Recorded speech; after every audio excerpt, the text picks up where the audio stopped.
Salut, c'est John, on se retrouve aujourd'hui pour une vidéo de déballage avec aujourd'hui fraîchement reçu le iQOO 7. Hâte aussi d'avoir le iQOO 7 Pro, il n'est pas encore sorti, il n'a pas encore été annoncé. Là aujourd'hui le iQOO 7, donc bonne finalité avec le Vivo X60 Pro. Le Vivo X60 est là aujourd'hui. L'iQOO 7, pour info, je filme avec le Vivo X60 Pro, juste pour voir en 4K 60 fps. Donc vous me direz dans les commentaires ce que vous en pensez. On va voir un petit peu ce que ça donne en vidéo. Donc là, hâte de déballer ce iQOO 7. Donc les séries iQOO portées sur le gaming, mais on a vu aussi avec le iQOO 5 Pro vraiment une très bonne partie photo, etc. performance. Franchement, ce sont des grosses bêtes de course. Donc ce iQOO 7, on le retrouve chez Trading Shenzhen. On vous met comme d'habitude des petits liens d'achat dans la description de la vidéo. On te met aussi le petit lien du groupe Facebook Vivo iQOO France, si tu souhaites aller partager un peu ta passion pour Vivo et iQOO, c'est là-bas que ça se passe. Il y a pas mal de partage de vidéos, etc. Une bonne communauté. Donc on te met les liens aussi dans la description donc du modèle 12256 et du 8128. Si je me trompe pas aujourd'hui, moi c'est le 12256 ici. Voilà, qu'on retrouve à 587. Il n'y a que 50 € de différence entre les deux, donc autant partir, je dirais, sur le 12256 tant qu'à faire. Donc voilà, téléphone qui nous a été envoyé comme d'habitude par la boutique Trading Shenzhen. Vous retrouverez dedans les chargeurs, enfin ici du moins l'adaptateur secteur pour la prise française. Voilà, un petit câble OTG comme toujours et un petit bon de 5 € sur leur site. Ça fait toujours plaisir. Allez, on va se déballer la bête. La boîte est identique à l'iQOO 5, c'est exactement pareil. Ici on y retrouve Monster Inside avec un effet carbone, le logo 7 ici. Dedans la petite checklist de trading avec les points de contrôle du téléphone. Voilà, parce que quand c'est des modèles chinois, ils les déballent, ils installent en général le Play Store dessus. On y retrouve notre téléphone.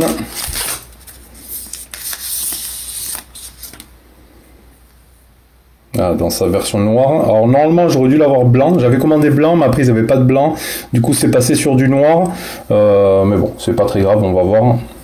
Je l'allume en attendant, je le pose sur le côté. Donc il a aussi Origin OS, la nouvelle surcouche de chez Vivo. Après on a quoi? Une petite coque. Ah, on n'a pas la coque... Ah non, c'est que la série blanche qui a la coque BMW. Là, on a une coque standard. Silicone. Ah, un petit peu dommage. Je sais pas si l'iQOO 5, je me rappelle plus, l'iQOO 5 avait la coque BM. Je crois pas, non, ça sera que sur le modèle Pro. Un câble type C et un gros bloc chargeur avec une charge 120 watts. Ça envoie. Ça, c'est du monstre. Charge 120 watts, franchement. On va poser ça là, en attendant. Ici, on va sceller ça là. Allez, on va se regarder notre petit téléphone, avec un design plutôt marrant. Donc c'est lisse, c'est pas strié, mais il a un effet comme ça, strié, un petit peu effet carbone. Avec marqué iQOO, il est juste magnifique. Alors il est plus lourd que la série Vivo X60. Ici, on est sur un téléphone de 209 grammes. Ouais, c'est un plaisir cette surcouche Origin OS, c'est juste du plaisir.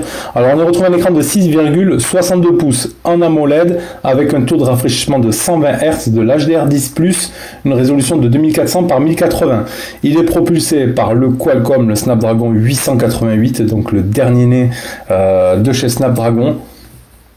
Pour une bonne puissance, donc iQOO s'est porté plus sur le gaming, mais on avait vu, comme je vous l'ai dit, qu'ils avaient une partie photo très intéressante. Il a un Adreno 660, donc c'est un 12256 ce modèle-là, en LPDDR5 et du stockage en UFS 3.1. En façade d'ici, on y retrouve une caméra poinçonnée cette fois-ci sur la partie centrale, alors qu'on l'avait sur la partie gauche sur les autres modèles. Bon, on va laisser ce fond d'écran voir. Dans paramètres, on va le voir bien là ici, voilà. Alors on n'est pas sur un écran Edge sur le iQOO 7 normal, on est sur un écran plat. Alors j'étais un peu réticent sur ces écrans là et quand j'avais testé le OnePlus 8T Cyberpunk, en fait ça m'avait plu quand même, c'était plutôt intéressant. Une caméra frontale de 16 mégapixels en ouverture 2.0, voilà. Donc notre écran, on l'a vu, 6,62 pouces, on fera le tour après. En bas ici, on y retrouve le tiroir SIM, hop, le port USB type C, dual speaker ici, d'inscrit sur ce iQ. Je crois que c'est inscrit aussi sur l'iQ 5. On y retrouve 2 nano SIM, donc pas de carte SD hein, sur ces modèles-là.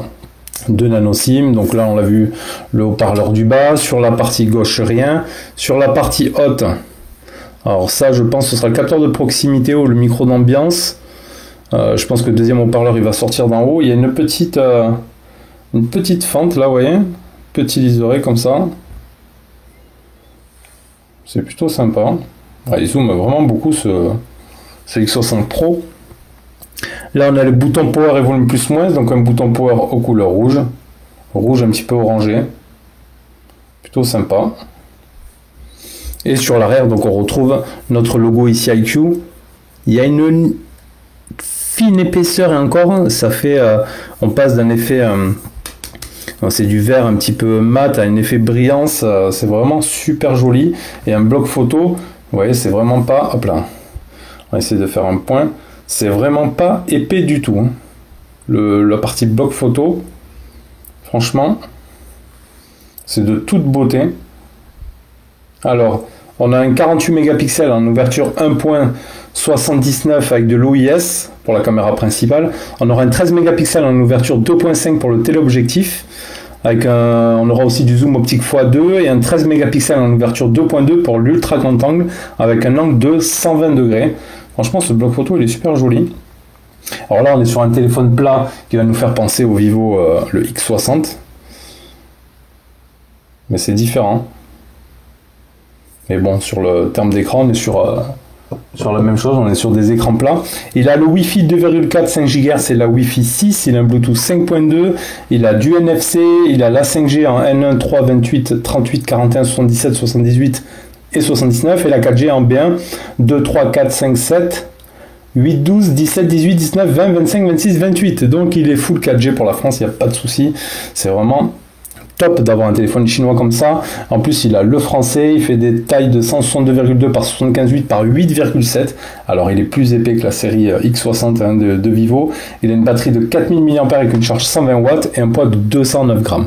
Donc, il est aussi nettement plus lourd que la série X60. Allez, dans les langues, je vous montre bien, on va se le passer nous ici en français. Donc, il est multilangue, il n'y a pas de problème là-dessus. Ça, c'est good. Donc notre interface, on est sur Origin OS, sur lequel on peut switcher facilement aussi d'un OS à un autre. Ça c'est vraiment sympa. Donc on peut passer à la version Android un peu plus standard. Ça c'est vraiment une belle innovation de leur part. C'est vraiment super beau, super agréable. Et c'est vrai que quand on commence à utiliser sous Origin OS, on a du mal à revenir à un écran comme ça avec des icônes standards et tout ça. L'effet un petit peu widget est plutôt sympa, il y a des animations et tout, c'est franchement cool. J'ai vu là sur le iQ 7 Pro, l'iQ 7 pardon, on a une icône en plus ici, parce que donc il avait un mode monstre, hein. On l'avait vu sur l'iQ 5 Pro, sur le 5 Pro surtout. Et donc on a un petit truc en plus ici, on a une partie performance, on a une partie animation aussi, ouais, avec des animations ici plus lentes, moyennes, ou plus rapide. On aura ici directement le taux de rafraîchissement en 100 Hz. Et on a un mode aussi économique, un mode équilibre. Et ici on appuie, on passe sur le mode monstre. Alors non, il y avait un son sur l'autre, je me souviens, quand on passait en mode monstre. Je sais pas s'il a lui aussi. Non, il a pas l'air d'avoir de son. Là, on voit que derrière ça modifie ici le petit fond d'écran. C'est super sympa. Là on passe en bleu. Là, on pense en mode économique. Ici en bas, on retrouvera la Wi-Fi, etc. Après, on a tous les raccourcis qu'on retrouvait sur Origin OS sur l'autre modèle du X60. Mais on a, j'ai déjà vu cette option un petit peu en plus, hein, le mode monstre qu'on retrouvera ici aussi, avec le petit logo. Donc franchement sympa cette surcouche, on verra tout ça lors du test. Hein. Donc, de toute façon on va l'avoir sur le X60, le X60 Pro, sur le iQ7, iQ7 Pro et X60 Pro Plus qui va arriver. Il arrive, il est en chemin pour venir chez moi, on verra ce que ça donne. Donc on va se faire une petite photo. Donc on a les petites options aussi de raccourcis, hein. Ça c'est plutôt pas mal. Donc on va se faire une photo, on va aller voir l'appareil photo. Donc ici on a le mode photo, on a le mode AI qu'on peut désactiver ou non. Voilà. Le mode macro automatique. Donc ça c'est pas mal. Bah, franchement déjà il passe en auto, ça c'est bon. Le IQ 5 Pro nous avait bluffé en termes de photos. Vous pouvez aller voir sur le groupe Vivo IQ France, hein, vous allez voir, vous allez être bluffé.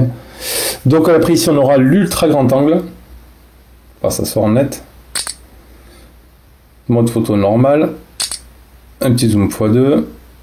Hop, on peut monter jusqu'à un zoom x20. Hop, on repasse en standard ici.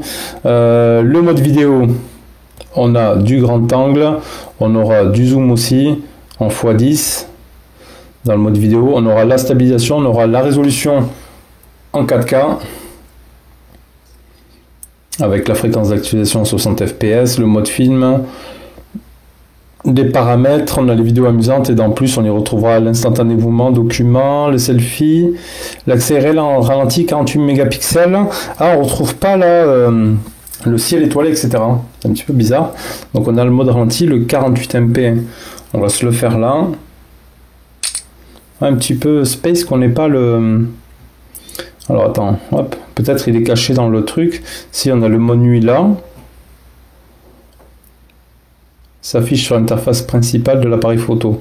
Ok. Non, on l'a pas là. Ah, c'est un petit peu dommage qu'on l'ait pas ici. Le mode portrait et le mode nuit. Donc ce sera très certainement sur la version pro, je pense. Parce que là, quand on va sur photo ici, voilà, on n'aura pas ici la partie ciel étoilé ou lune. Donc ce sera très certainement sur la partie pro de ce IQ 7. En tout cas, je pense qu'en termes de photos, on sera quand même pas déçu.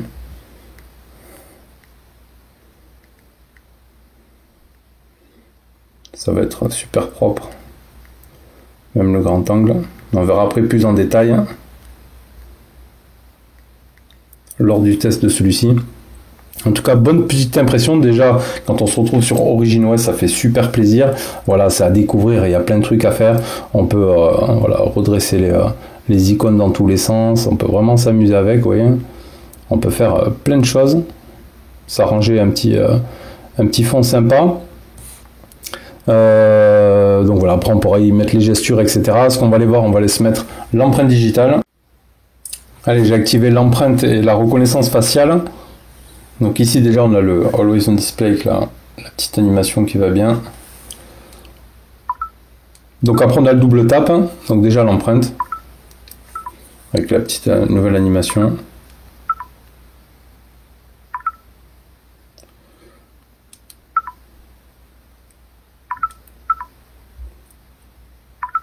Bon, ça fonctionne bien, pas de problème.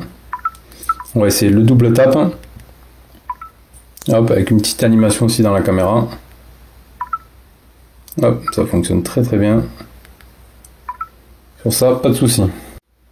Et dans notre affichage, donc j'ai mis le mode sombre. On a bien les sens verts. On a le changement en mode intelligent. Ça c'est bien. On aura le choix aussi du 60 ou directement du 120. Et on a vu qu'après on peut le gérer ici depuis le petit icône. Je pense que lui aussi il doit être modifiable. Vous voyez en taille. Voilà, on peut se mettre un petit truc sympa comme ça. Ouais, on a les effets d'animation, etc. Le mode monstre d'activer ou non. Voilà, un jeu qui est porté sur le gaming. Là, vous allez pouvoir faire tourner vos jeux comme il faut avec cette belle bête de course. Voilà, c'était juste le premier déballage et prise en main de ce IQ 7. Hâte de pouvoir le prendre en main, de mettre toutes les applis, etc. et de vous le proposer en test. En attendant, je vous retrouve pour une prochaine vidéo. Tchuss.